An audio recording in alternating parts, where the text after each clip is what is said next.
우리 주님의 사랑과 평화가 여러분과 함께 하시기를 기원합니다. 이번 추석 명절 연휴 기간이 길어서 친구들과 만날 수 있는 시간이 있었습니다. 친구들도 목사들이기 때문에 밤새도록 앉아서 하는 얘기들은 주제가 딱 한 가지로 모아집니다. 어떻게 성경을 읽을 것인가라고. 어떤 눈을 가지고 어떤 관점을 가지고 성경을 볼 것인가 라는 이야기들이었습니다. 성경 읽기가 참으로 중요합니다. 왜 읽기가 중요하냐면 무엇을 내가 읽는 목적에 따라서 그 방향이 틀려지기 때문이에요. 남과 북의 대치 상황 속에서 전쟁설이 오고 가는 이 세상을 어떻게 읽느냐에 따라서 반응이 달라지기 때문에 그러는 거예요. 세상 읽기도 마찬가지예요. 성경도 마찬가지예요. 성경 읽기. 그래서 성경 읽기를 굉장히 많이 중요시하기죠. 몇 번 성경을 통독했냐? 그것은 그렇게 중요한 문제가 아니에요. 몇 번 통독을 하든 그 성경을 어떻게 읽고 어떤 목적으로 성경을 읽었느냐가 중요한 거예요. 그런데 그보다 더 중요한 부분들은 성경을 내가 읽으면서도 성경이 나를 어떻게 읽느냐가 또 중요합니다. 이 두 개는 함께 가요. 내가 성경을 어떻게 읽을 것인가? 어떤 목적으로 성경을 읽을 것인가? 그 읽는 중에 그러면 성경은, 즉 하나님의 말씀은, 하나님은 지금의 나를 어떻게 읽고 있는가? 우리가 성경 읽는 목적은, 여러분 왜 있습니까, 성경? 왜 성경을 많이 읽으려고 그래요? 어떤 교회는 그런다네요. 최소한 1년에 성경은 일독해야지. 왜? 뭘 찾기 위해서 일독을 해야 하는 겁니까? 일독하면 되는 거예요? 내 의무 맞춰지는 겁니까? 책임감 다 이루어지는 거예요? 왜요? 여러분 성경 왜 읽습니까? 여러분이 성경을 읽고 싶은 목적이 뭡니까? 밤에 잠이 안 오면 읽습니까? 왜 읽어요? 목적이 뭐예요? 딱 하나입니다. 하나님 만나기 위해서예요. 좀 더 풀어보면 하나님의 뜻이 무엇인가를 알기 위해서 그러는 거예요. 내가 성경을 읽고 하나님의 뜻이 무엇인 줄을 안다고 하는 것은, 그 뜻을 내게 알려주는 것은 내가 이미 성경이 현재의 나를 읽고 있는 거예요. 아이고, 내가 하나님의 말씀대로 살지 못했구나. 그 성경이 나를 읽고 있는 거예요. 하나님이 나를 읽고 있는 것. 여러분, 그래서 마틴 루터는 얘기합니다. 나는 성경을 읽을 때 성경이 나를 읽도록 나를 맡겨놓는다. 이렇게 얘기해요. 오늘 본문의 말씀도 읽기 위해서 마태복음 본문은 특별히 성경 읽기의 방법 중에서 전후 문맥 따라 읽기라는 게 있습니다. 주어지는 본문을 그것만 뚝 띄어서 이게 무슨 말씀인가 막 따지는 그런 말씀보다도 왜 이 말씀이 이 자리에 와 있는고, 왜 하필이면 이 말씀이 이 앞에 있는 이야기 뒤에 왔고 그 뒤는 어떤 말씀들이 이어가는 것을 보기 위한 것이 전후 문맥 상황 읽기예요. 오늘 본문도 앞뒤 문맥을 보지 못하면 이 본문의 얘기가 조금 생뚱맞은 부분들이 있어요. 왜 갑자기 이런 얘기를 할 수 있을까라는 부분이. 오늘 본문 앞에 보면은요, 지난주에 말씀드린 것처럼 마태복음 18장 15절에 보면 내 형제가 죄를 범하거든, 이렇게 풀었죠. 내 형제가 너에게 죄를 범하거든 가서 너와 그 형제가만 상대하여 권고하라. 만약 들으면 내가 내 형제를 얻을 것이요. 여기서 권고하다는 것은 다른 사람의 실수나 진실을 드러내 보여라, 그 말이에요. 창피 주기 위해서 그런 것이 아니라 조용히 그가 그것을 깨닫고 회개해서 다시 용서함 속에서 빛의 공동체 안에서 빛 안에 살아가게 하기 위해서 그렇다라고 말씀드렸어요. 그러면서 언제까지? 그래도 안 들으면 2명 찾아가고, 그래도 안 들으면 공동체적으로 해결하면서, 그래도 안 들으면 그냥 놔두고 거리감을 두고 지내라. 이렇게까지 배웠어요. 죄를 드러내는 것은 왕따시키기 위한 것이 아니라 그를 배려해서 함께 가기 위한 거예요. 3번 권고에 듣지 않고 잘라버리는 것은 아예 무시해버리라는 뜻이 아니라 이방인처럼 막 저주하라는 것이 아니라 거리를 두고 지켜보라는 거예요. 더 이상 괴롭히지 말고 가만히 기다리라는 뜻이에요. 그렇게 설명했어요. 왜? 그 사람을 얻기 위해서 이렇게 얘기했습니다. 이렇게 하면서 주님 말씀이 그런데 이 길은 참 어렵기 때문에 2-3명 정도만 그렇게 주의 말씀을 따르면서 용서해 주면서 따라오는 2-3 사람이 있는 곳에 나도 그들과 함께 있겠다. 이렇게 말씀하는 거예요. 이 말씀을 듣고 나니까 듣고 있는 자들의 마음속에 막 나는 진짜 주님 제자인가? 되묻고 있는데 생각보다도 말과 행동이 빠른 베드로가 툭 튀어나옵니다. 그래서 뭐라고 그래요? 21절에 보니까 주여 형제가 내게 죄를 범하면 몇 번이나 용서해 주리이까? 7번 하면 되겠습니까? 라고 얘기하는 겁니다. 여러분 그 집회서라고 하는 그 성경이 있는데요. 집회서의 19장에 보면은요. 형제가 죄를 졌을 때에 2번 정도까지만 용서하고 그 다음 하지 마라 이렇게 나와 있어요. 그게 성경에 나와 있어요. 그런데 랍비들이 그걸 해석하면서 2번은 좀 그러니까 3-4번, 3번까지. 그래서 랍비들은 최소한 죄를 진 나의 사람에게 3번 정도까지만 해준 것이 랍비 해석이에요. 그러면 최고예요. 여러분 그것도 어려운 거예요. 3번 정도 봐준다. 근데 그렇게 해서 그게 일본 상식인데 그래도 베드로는 그래도 예수님 제자인데 3번은 좀 작지 않냐?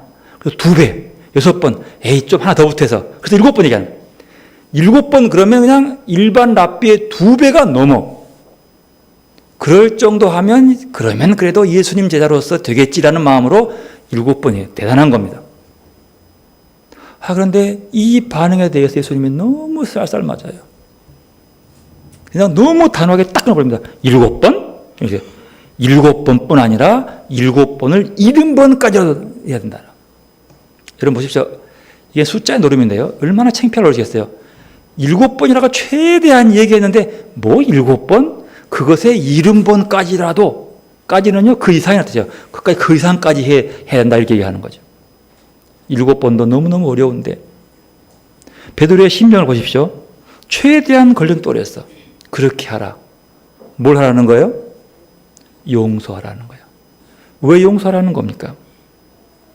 70번이 아니라 그 이상까지도 7번을 70번, 490번 이상까지도 용서하라. 어떤 의미예요?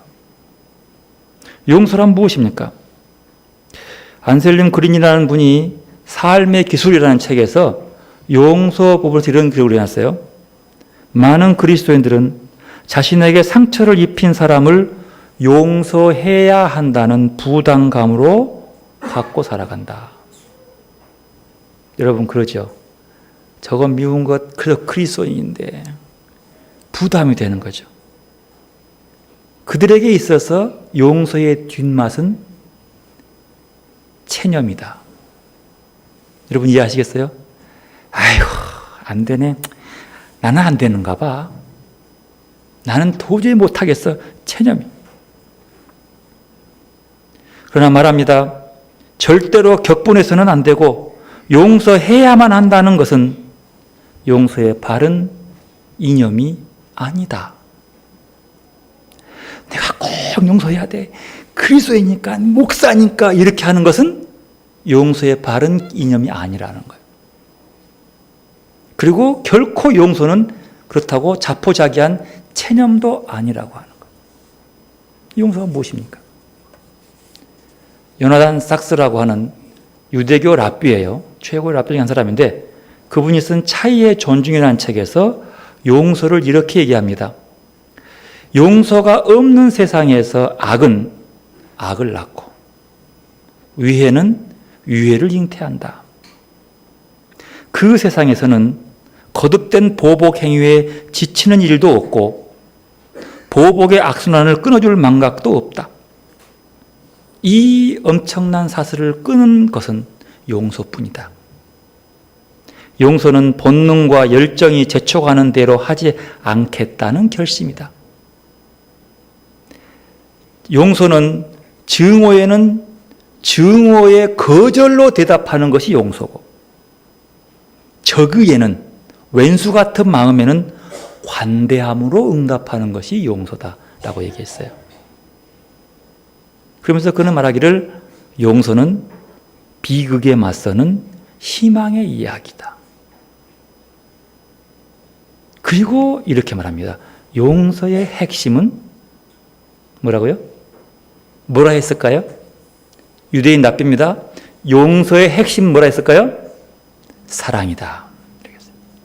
용서의 핵심은 사랑이다. 이해되십니까? 이 사랑은 추상적인 사랑이 아니라 한 존재가 다른 존재에게 느끼는 구체적이고 참다운 애착, 애정의 사랑이다. 이렇게 얘기해요. 그리고 더 나아가서 용서는 자유로운 사람 간의 관계이다. 동행자라면요, 이렇습니다. 자기가 변할 수 있음을 보여준 용서받는 자와 상대가 변할 것이라고 믿는 용서하는 자와의 그 관계의 회복이에요. 그러면서 용서의 범례를 부모와 자식 간의 사랑으로 비유합니다. 즉 말하면 부모는 자식이 잘못을 할 줄 알아요. 문제인 줄 알아요. 그러면서도 그 자식을 기꺼이 받아들이는 거예요. 이유는 딱 간단해요. 자기도 클 때 잘못하며 살았거든. 세상에 그 누구도 잘못하지 않고 이렇게 성숙해서 자식의 잘못을 지적할 만큼 큰 사람이 없다는 거예요. 그러니까 기꺼이 용납해 주는 것. 그 용서라고 하는 거죠. 지난주에 말씀드린 것처럼 지난주에 말씀드리면서 이렇게 말씀했습니다. 용서는 나에게 형제를 응징하라는 것이 아니라 그애가 그 죄로 인해 실족하지 않도록 보호하는 것.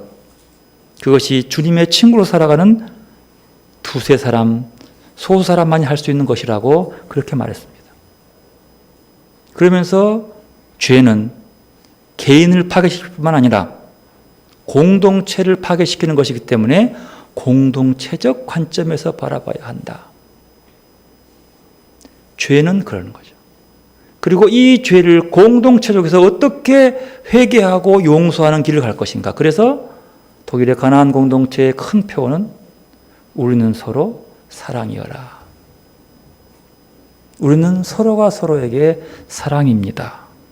라는 그 전제는 회개 기도와 빛 가운데의 교제를 전제를 두고 있다라고 말씀드렸어요. 이게 공동체의 문제죠. 자, 이런 관계 속에서 베드로가 더 나아가서 한 가지 제시하는데 그 말씀을 한 거죠. 7번이나. 7번이나 주님은 말합니다. 아니, 7번에서 70번을 더 고배라. 여러분, 왜 예수님께서 베드로가 7번까지 얘기한 것에 대해서 너무나 이렇게 냉혹차게 거부감을 느끼는 것일까요? 보통 예수님 같으면요, 그래, 아이고, 7번 좋지. 근데 그 이상이야. 라고 좀 친절하게, 인자하게 설명하면 좋으련만, 너무나 창피하게 7번? 아니, 거기에 70번 더 해야 돼. 이렇게 말해보니까 이게 평소에는 같지 않는 거예요. 왜 굳이 사랑하는 제자에게 그렇게 단호했을까요? 왜 굳이 이렇게 그냥 매몰차게 생피를 주었을까요? 그 이유가 뭘까요? 그 이유는 아무리 찾아봐도 잘 모르겠어요. 왜 그랬을까? 이렇게 보는 분이 있었어요. 저 놀랐습니다만은. 우리가 누군가를 용서하려고 할 때 마치 내가 관대해서 관용을 베푸는 것처럼 생각한다는 거예요. 무슨 말인가니? 그래도 내가 참고 용서해야지 라고 하는 거예요. 용서는 힘든 거예요.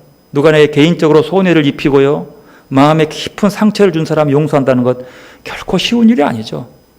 내 관용의 정신이 없으면 어려운 거예요. 근데 이렇게 말합니다. 그러나 우리는 태어나면서부터 죄를 가지고 태어난 사람이라는 사실을 인정해야 합니다. 나의 무심한 말 한마디나 눈길로 인해서 상처받은 사람이 있다는 사실도 인정해야 합니다. 내가 누군지 모르지만, 내가 의식하지 않았지만 내 말 한마디가, 내 눈빛 하나가 누군가의 상처를 주고 그 상처를 남겨놓았다는 사실. 우리는 종종 마음속으로나 입으로 다른 사람을 쉽게 정죄하고 판단합니다. 근데 여러분 보십시오. 인간의 모든 판단과 정죄는 하나님께 있습니다. 그러므로 인간이 누군가를 정죄하고 판단하고 결정하는 것은 자기가 하나님이 된 양 착각한다는 것이죠. 용서란 무엇인가? 무엇인가 말이에요. 용서의 주인은 누군가? 이 물음. 이 물음에 가기 위해서 어떤 분이 쓴 얘기를 했습니다. 이해된가 보십시오. 나의 죽음의 날을 기억하고 인간은 누구나 죽는 존재임을 인정하고 그 죽음의 엄숙성 앞에서 하나님의 사랑과 관영하심에 모두 맡기는 것이다. 이해되십니까? 무슨 말인지 아시겠어요? 저도 잘 모르겠어요. 이 말이 뭐냐라면요. 한 10번 읽어보니까 차 이해가 되겠다 싶은 생각이 들어요. 어렴풋이. 다른 게 아니고 우리의 삶과 죽음은, 즉 우리의 생사화복은 누구한테 있다? 하나님께 있다고 하는 거예요. 그리고 우리는 누구나 다 뭘 맞이해요? 죽음의 날을 맞이하는 거예요. 보십시오. 죽는 사람이 누군가를 용서할 수 있어요? 없어요? 누군가를 미워할 수 있어요? 없어요? 없어요. 판단할 수 없는 거예요. 죽음의 날을 임박함을 기억하고 나는 죽을 수밖에 없는 존재임을 기억하고 우리가 뭐라고 신앙 고백합니까? 나는 죽고 예수로 산다. 남을 판단하는 것은 내가 하는 것이 아니라는 것을 알고 있어요. 하지만 남을 용서하는 것도 내가 하는 것이 아니라는 거예요. 그럼 어떡하다는 거예요? 아니 내가 남을 용서 안 하면 어떡하는 거냐? 이렇게 말해요. 우리가 남을 마음대로 판단해서는 안 되는 것처럼 함부로 다른 사람을 용서하려 해서도 안 된다. 이게 무슨 말이야 도대체? 다름이 아니요. 용서의 주인은 하나님이라는 사실을 인정하라는 거예요. 이게 뭘까? 문제는 항상 내가 뭔가 하려고 하는, 내가 용서하려고 한다는 거예요. 좀 어렵죠, 이 말은? 내가 주인이 되려고 하는 것. 물어봅시다. 아담이 선악과를 따먹었을 때에 따먹는 목적이 뭐예요? 왜 따먹었어요? 맛있어서요? 왜 따먹었죠? 아담이 선악과 따먹긴 딱 한 가지예요. 하나님처럼 되고 싶어서. 하나님처럼 되고 싶어 따먹는 거예요. 그 마음 속에.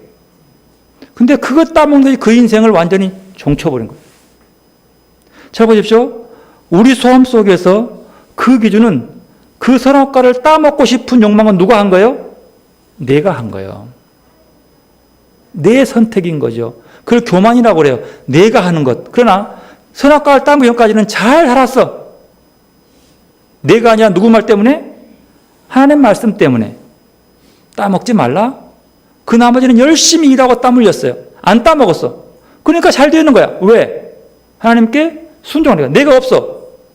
근데 갑자기 살다 보니까 너무 힘들어. 가만 보니까 하나님은 아무 일도 안 하고 나만 시킨 것 같아. 그 틈을 타가지고 야 그거 따먹어봐. 네가 따먹으면 하나님처럼 먹고 놀 거야. 저렇게 고생 안 된단 말이야. 그 말이 갑자기 그래 그럼 내가 뭐야? 내가 살아있는 거예요. 내가 떠오르는 거예요. 여러분 순종이라고 하는 것은 내가 죽어야 순종하는 거예요.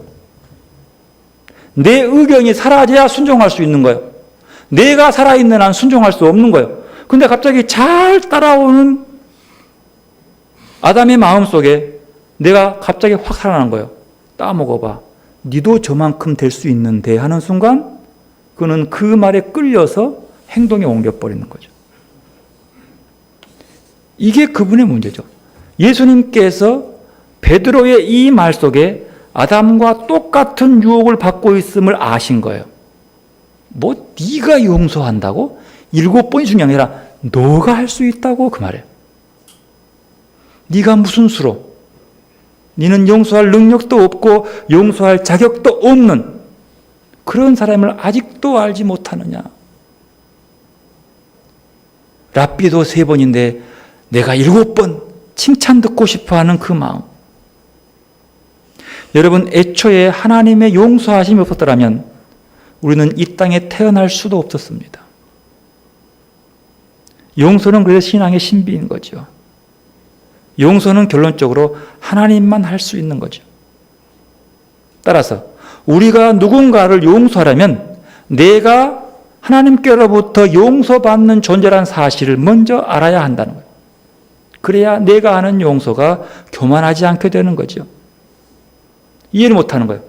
그래서 오늘 23절 이하에 예수님께서 1만 달란트 빚진 자에 대한 비유를 말씀드리는 거예요. 한 사람이 어떤 왕에게 1만 달러를 빚졌습니다. 그런데 하도 막 슬피 봐달라고 하니까 불쌍히 여기셔가지고 그걸 탕감해 줬어요.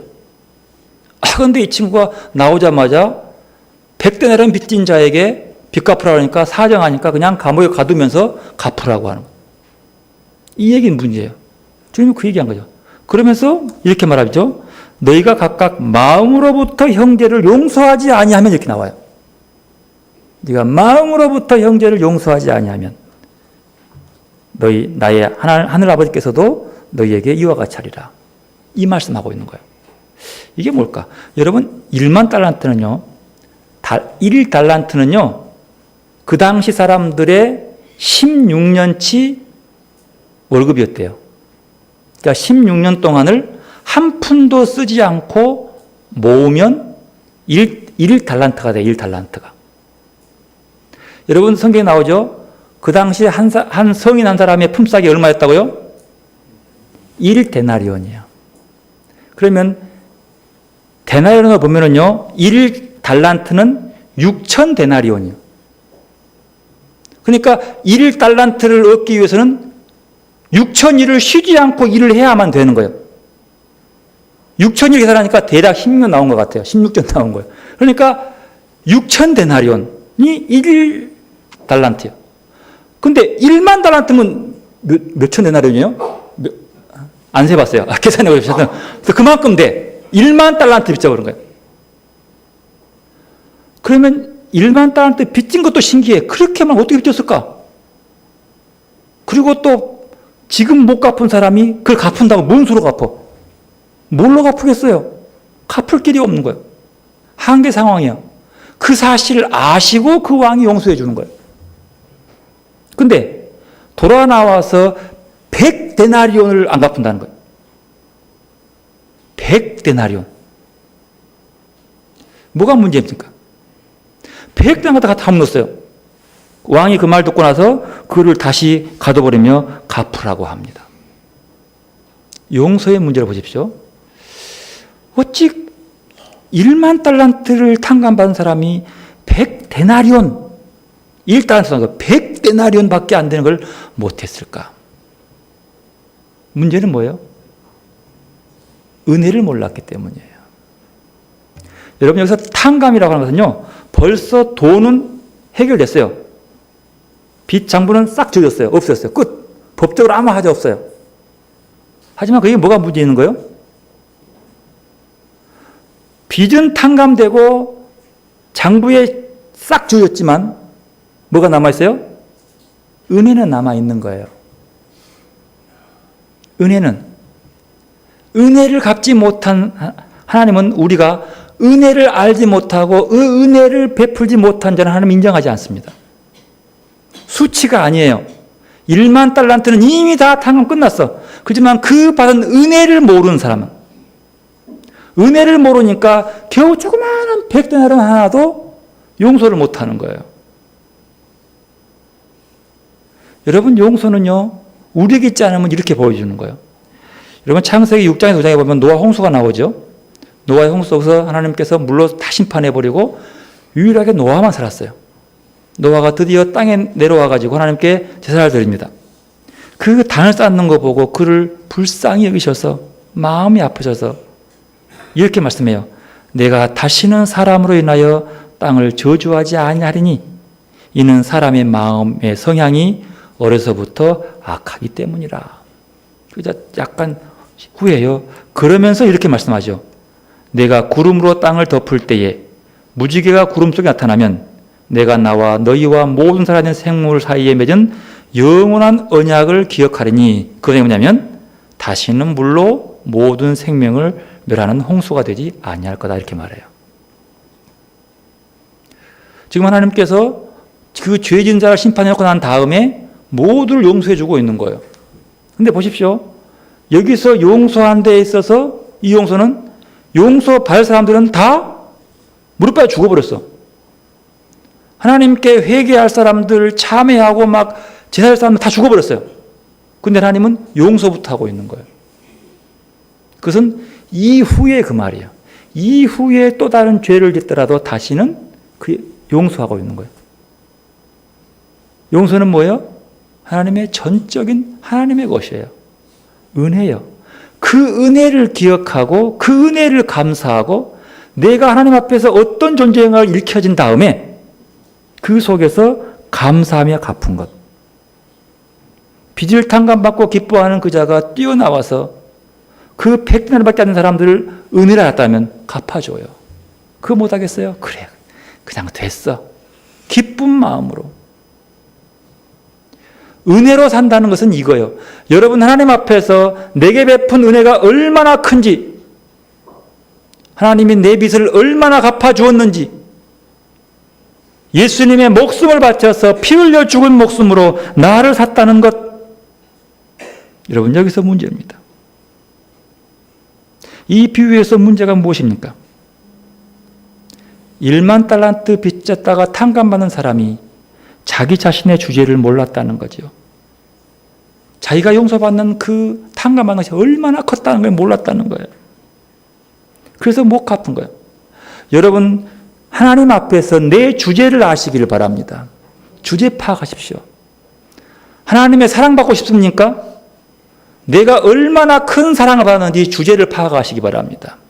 그것을 모르면 사랑할 수 없어요. 내가 내 흉악한 나 같은 죄인을, 나 같은 흉악한 죄인 중의 괴수를 용서하시는 은혜를 늘 기억했던 바울은 내가 죄인 중에 괴수라고 하면서도 그것에 감사해서 오직 십자가만 바라보고 가는 사람이었어요. 뭘 아니까? 은혜를 아니까요. 근데 한 번만 눈물 흘리고 찡 짜면서 했던 거 끝난 것이 아니라 아담도 너무너무 좋았지만 한 번이요, 한 번. 내 속에 내가 살아서 내가 주체가 되고 내가 주어가 되는 순간 그 인생은 천국에서의 삶이 끝나더라는 거예요. 여러분 우리의 삶이 언제나 주님이 주어인 삶을 살아갈 수 있기를 바랍니다. 이것이 오늘 본문이 우리에게 주신 용서의 부분의 모습이에요. 용서는 사랑입니다. 핵심은 사랑함에 있어요. 오늘 로마서 본문도 그렇습니다. 로마서 본문을 보면은 로마에 있는 교회가 문제가 생겼어요. 모두가 믿음이 있는데 믿음이 연약한 자와 믿음이 강한 자가 있었습니다. 여기서 강한 자는 것은 성경적 지식도 많이 알고 배운 것도 많은 사람들 그 뜻이에요. 교회의 틀을 아는 사람들 그런 뜻이에요. 그래서 가서 구별할 줄 알아요. 아, 부정한 음식 저거 안 먹지. 근데 그 사실을 모르는 사람들은 먹는 거예요. 그러니까 이 믿음이 있는 사람들이 아니 저 사람은 저것도 몰라? 저건 부정한 음식인데? 그러면서 없인 여기는 거예요. 비판하는 거예요. 그때의 그 사실을 보면서 먹는 것, 아이고 쟤는 예수를 믿으면서도 주일도 안 지키네. 날짜의 중요성을 얘기한 사람, 논의하는 사람들, 이게 참 많았다는 거예요. 그 사실 속에서 이렇게 말합니다. 믿음이 연약한 자를 너희가 받되 그 의견을 비판하지 말라. 받되 의견을 비판하지 말라. 그 의견이 좀 부족해도 무시하지 말라. 좀 기다려주라 그 말이야. 언제까지? 자랄 때까지. 그 믿음이 연약하고 믿음이 강함을 누가 판단해요?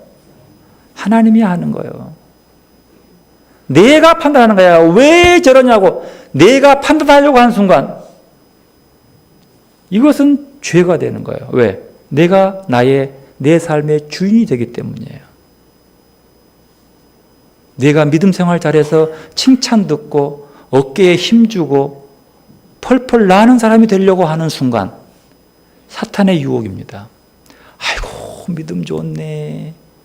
이 말이 나를 더 흥겹게 할 수도 있지만 또 하나 조심하십시오. 그것이 나를 넘어지게 하는 유혹일 수 있다는 사실이에요. 네 같은 믿음이 어디 있어 세상에. 참 대단해. 박수 칠 때의 칭찬에 사탄이 나를 유혹에 넘어뜨릴 수 있다는 사실을 늘 깨어서 보지 않으면 그 칭찬이 독이 될 수 있는 거예요. 칭찬이 나를 살리는 거. 왜? 모든 주체는 누구 앞에서? 하나님 앞에서 나를 볼 수 있어야 돼요. 말씀이 나를 있게 해야 한다는 뜻입니다. 오늘 본문은 그런 거죠. 그래서 말합니다. 3절. 먹는 자는 먹지 않는 자를 없인 여기지 말고 먹지 않는 자는 먹는 자를 비판하지 말라. 이는 하나님이 그를 받았음이니라. 네가 볼 때 별 볼 일 없는 그도 하나님이 받았다. 네가 볼 때 교만한 그도 하나님이 받았다. 이 얘기하는 거죠. 그러니까 그 모든 심판은 하나님께 맡기고 다만 그가 돌아와서 하나님 안에 돌아오기 위해서 그에게 권고하고 이런 것들은 어둠이라고 드러내는 것은 해야 하는. 그래서 그런 의미에 비판하는 거예요. 돌아오게 하기 위해서. 그래서 사랑 없는 정의는 정의가 아니다는 뜻이 거기서 나오는 겁니다. 로마서 14장 10절에 이렇게 말씀합니다. 네가 어찌하여 형제를 비판하느냐? 어찌하여 내 형제를 업신 여기느냐? 우리가 다 하나님의 심판대 앞에 서리라. 좋습니다. 남을 비판할 수 있습니다. 업신 여길 수 있습니다. 그것이 중요합니까? 내가 사람 앞에서 비판받는 게 중요합니까? 하나님 앞에 서 있는 게 중요합니까? 뭐가 더 무서워요? 하나님의 심판이 무서워요? 사람의 심판이 무서워요? 이렇게 말해요. 지금 네가 하나님의 심판대 앞에 서 있는 것이 더 중요하지 아니하냐고 말이에요. 그 판단에 뭐 네가 남을 판단하냐 그 뜻이에요. 여러분 신앙은 내가 먼저예요. 여러분 하나님 앞에 서 있음을 늘 기억하시기를 바랍니다. 이것이 심판이요. 심판은 뭐예요? 나를 바라보는 거예요. 날마다 둘러봐도 하나님의 심판 대표는 나는 뭐요? 죄인이요. 근데 둘러봐도 그 나 같은 죄인 하나님은 사랑한다는 거야. 자녀라고 해. 아들이라고 해. 딸이라고 해. 왜? 십자가에 죽는 예수를 바라보고 하는 얘기. 십자가를 바라보고. 그게 사랑이라는 거예요. 여러분 주목해야 합니다. 남을 이해하는 것과 용서하는 것, 그 결국 나를 위한 것이라는 사실. 우리의 궁극적인 목적은 뭡니까? 하나님 나라를 얻는 겁니다. 내 삶에 하나님 나라를 채우기 위해서는 나의 내적 침묵이 필요합니다. 내적 고요함, 생각의 침묵, 내 속에 용서하고 용서 못하고 이것이 아니라 다 내려놓는 침묵, 분노나 원한보다도 좀 더 고요함 속에서 주의 음성을 찾아가는 것. 여러분 그러기 위해서는 끊임없이 나를 쳐서 주님 앞에 복종시켜야 합니다. 이것은 훈련으로만 가능합니다. 영성훈련은 주님의 뜻에 나를 쳐서 복종시키고 결국은 내가 죽고 예수로 사는 삶을 살아내기 위한 것입니다. 날마다 내가 죽노라고 하는 바울의 말씀처럼 날마다 내가 죽고 예수로 사는 삶의 모습은 반복적 훈련이 필요합니다. 신앙은 훈련입니다. 몇 권의 신앙서적 읽었다고 끝나는 것이 아닙니다. 어느 프로그램 좋은 프로 마쳤다고 끝나는 것이 아닙니다. 제자 훈련 졸업했다고 주님의 제자가 됩니까? 영적 훈련은 반복입니다. 인내해야 합니다. 내가 얼마나 성경 읽었네. 내가 얼마나 기도를 열심히 했네. 나만의 교만을 드러내지 않기 위해서는 날마다 나를 쳐서 말씀 앞에 복종시켜야 한다는 사실입니다. 저는 영성훈련에 있어서 3가지의 중요한 방법이 있다고 생각합니다. 그 첫째가 인내하는 겁니다. 아이고 여기까지만 하지 뭐. 이만하면 됐지. 지루한 애가 아니라 인내하며 가는 거예요. 2번째 원리도 인내하는 겁니다. 3번째 원리도 인내하는 겁니다. 나를 고요히 침묵시키고 나를 돌아보고 하나님 앞에 선 나를 돌아보기 위해서 인내하고 또 인내하면서 끝까지 그 속에서 주님 바라보는 것.